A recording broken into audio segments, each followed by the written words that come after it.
Hi guys, update lang tayo sa mga alaga natin dragon. Tagal natin hindi naggagawa ng video kasi may pasok. So ngayon, bakasyon ko, walang pasok sa school. So gagawa tayo ng update lang ng video sa mga alaga nating dragon. So pakita natin sila. Guys, ito yung pinakauna natin papakita ulit, si Daddy Wits. Orange po ito, no? Bale, ito yung tatay ng mga clutches natin. Yan, ang ganda ng katawan. Healthy. Okay.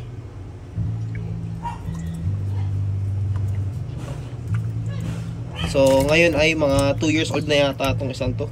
Hindi ko na maalala kung ilang taon na siya. Susunod natin ipapakita itong mga anak niya. So, ito, si Putol. Okay. So, bali, ito yung first clutch natin sa mga anak nitong mga to. Bale, ito yung keeps ko. Bale, ito yung kinip ko kasi siya yung pinakamaganda sa first clutch. Actually, nag-iisa lang to. Kumbaga, oddball na sinasabi. Biruin mo sa lahat ng lumabas na Wits, siya lang yung nag-iisang orange. Nakakatawa. So, ayan. Kung makikita nyo yung ulo niya, guys. Yung ulo niya nag-orange din. Tapos yung dito niya. Ngayon yung gitna guys, ito. Nag-shed, pre-shedding siya ngayon kaya maputla yung kulay ng orange niya. Pero pagka walang pagtas ng shed nito, mas malupit to sa personal. Tsaka talagang matingkad yung kulay niya, solid. So ito lang yung nag-iisa nating iniwan sa first clutch kasi yun nga, sobrang angas niya guys. Bali orange with hypo. Ito yung pinaka-favorite ko sa lahat. Ngayon, ito naman, si Putol, ang nangyari naman dito, nung maliit pa siya, ganyang size, binugbog siya ng mga kapatid niya, hindi ko din nakita yun. Pagkatingin ko, nagulat na lang ako, ganyan na yung buntot niya. So, kawawa naman, ayan, siya na lang yung naiwan. So, supposed to be, sana nabenta na rin to kung hindi siya naputulan ng buntot. Hindi nakagat-kagat, ayun, kawawa. So, next, na ipapakita natin, itong mga second clutch guys. Ito solid na clutch. For me, mas solid tong clutch na to kaysa dun sa nauna kasi dito tatlo yung lumabas na quad. Actually dalawang quad, isang tri-gene. Nakakaiba, nag-iisa lang yung tri-gene kasi guys, dun sa first clutch yung kapatid nitong orange, yung mga kapatid nito isa lang yung lumabas na quad genes. So, wala na rin yun. Na-out ko na rin. Yan o, guys. Tignan nyo naman. Yung direktang tutok yun sa araw. Napakaganda. Partida yan. Nagsished pa yung likod niyan. So, ito, male to. Actually, lahat to pour out. May ilan lang akong ikikip dito. Male. Leatherback. Hypo. Lahat to hypo, guys. Kasi pares na magulang hypo. Okay. Tapos, dun muna tayo sa mga Wits. Ito gustong gusto ko to guys. Tignan nyo naman kung gaano kadilaw yan. Kakatapos lang nito mag-shed, natanggal yung balat, dumilaw. Actually guys, parang green nga siya kung tutuusin kasi naghahalo yung orange na konting-konti lang, tapos majority dilaw. Trans pa siya. Ayan o, trans. Kaya parang siyang kulay green pero majority yellow siya. Solid guys. Bali ito, Wits Hypotrans, high color.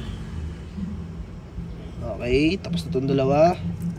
Dito naman tayo sa isa. Ito, ganito din yung lumabas na kapatid ng orange na pinakita ko kanina sa first clutch, quad. Okay, pero mas gusto ko pa din tong isa kasi mas dilaw siya Bali, leatherback, hypo, trans, tapos Wits. Nag-yellow din siya. Tapos medyo nag-green dahil yun nga, may orange na kulay. Ito namang isang to guys. Ito ina-out ko din to. Ito ang ina-out ko. Quad na male. Ito naman, hindi siya kulay dilaw kasi majority na nakuhang kulay niya ay orange yung sa tatay. Kagaya nung orange na to. Okay. Kaya ganito yung kulay niya. So kung ikukumpara natin, kung ididikit natin, magkaiba. Di ba? Lupit nga ng clutch na to Kita nyo yun guys. So ito quad male. Trans. Black na black guys. Kunin nyo na to. Ito naman guys, ano to, secret weapon. Wits Hypo, hindi ko sasabihin yung history nito. May plano ako dito eh. Wits Hypo lang siya normal, hindi din ganun katingkad yung kulay niya. And then 1, 2, 3, 4, 5. Doon naman tayo sa mga heads. So, sa mga heads, magaganda din yung kulay nila. Ayan. LB Hypo LB Hypo 100% head width sila lahat. Kasi visual yung tatay. Okay, ito normal Hypo 100% head widths. Tapos itong pinakamaganda sa lahat. Bibigay ko na ito sa kapatid ko. Yellow LB Hypo widths or 100% head widths pala. Ito, dilaw-dilaw siya. Siya pinakamaganda sa mga head widths. Tapos ito yung pinakahuli, ganun ulit. LB Hypo 100% head widths. So guys, kumpara natin, tignan nyo kung gaano kaganda yung kulay niya. Yung kulay ng kapatid niya halos wala. Siya dilaw na dilaw. Diba? Okay. So punta naman tayo sa susunod natin na BD na ipapakita. Ito yung nanay nila guys. Init. Mukha lang siya mapayat pero nakatayo kasi siya. Ganda ng katawan nito ulit. Ayoko na isa lang kasi ang hirap. Ang hirap pag ang daming kailangan paitlogin. Ang hirap pag ang daming papakainin. Okay, yan LB Hypo 100% head widths, head trans, proven na siya na head trans siya. So guys, ito yung mga bagong salta natin. So lahat to half dark red. Non-hypo. Non-hypo. Ito hypo. Tapos itong isang to feeling ko mamamatay na to. Ayan. Hindi na to kumakain eh. Mga isang buwan na siyang ganyan. Kita mo guys, magkapatid tong dalawang to.